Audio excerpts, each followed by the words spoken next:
안녕하세요. 연세하나병원 신경외과 전문의 전영석입니다. 지난 영상에서 개방형 유압술과 내시경 유압술에 대해 말씀드렸는데요. 척추 유압술은 단순히 신경을 감압하는 수술이 아니라 불안정한 척추를 고정해 구조적인 안정성을 확보하는 매우 중요한 수술입니다. 디스크나 협착증, 척추 전방전이증, 척추 분리증 같은 퇴행성 질환과 외상으로 인한 골절 등에서 시행되는데, 같은 질환이더라도 환자의 증상이나 신체 상태에 따라 수술법이 달라지게 됩니다. 때문에 절개를 할지 내시경으로 할지 고민이 많으실 텐데요. 오늘 영상을 끝까지 보시면 적합한 수술법을 결정하는 데 도움이 되실 것으로 예상됩니다.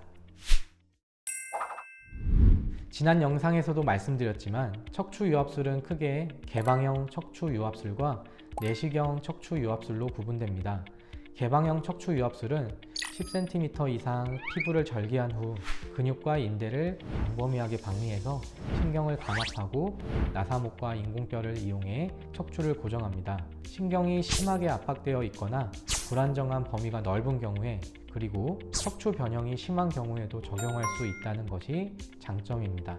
반면에 내시경 척추 유압술은 절개 범위를 2cm 정도로 작고 내시경과 특수기구를 이용해 신경 감압과 척추 고정을 진행합니다. 근육 손상을 최소화해서 감염 위험이 낮고 회복 속도가 빠르다는 것이 장점입니다.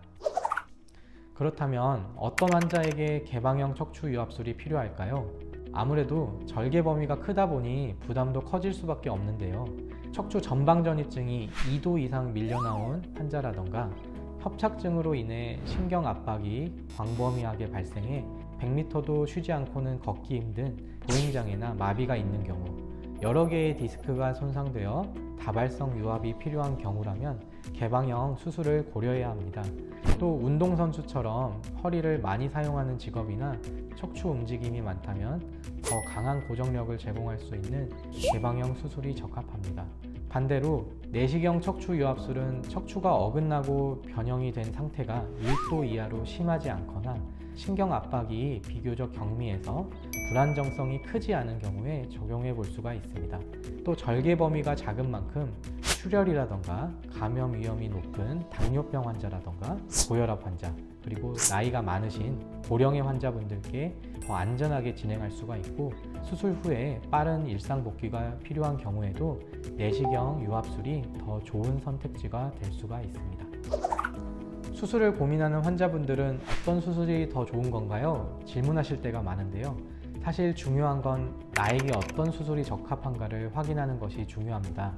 두 가지 수술법 모두 장단점이 있는 만큼 한계를 위해 빠른 일상 복귀가 필요한지, 운동을 꼭 해야 하는지 같은 개인의 니즈도 반드시 고려해야 합니다. 또 수술 후에는 기능 회복을 위해 적절한 재활 치료가 병행되어야 하며 근육 강화 운동이나 생활 습관 교정을 통해서 척추 건강을 지속적으로 관리하는 것이 중요합니다.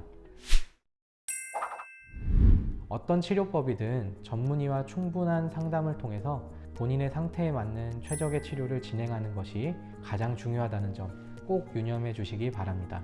추가적으로 궁금한 점이 있으시면 댓글로 남겨주시고 다음에 더 좋은 영상으로 찾아뵙겠습니다. 지금까지 연세하나병원 전영석이었습니다. 감사합니다.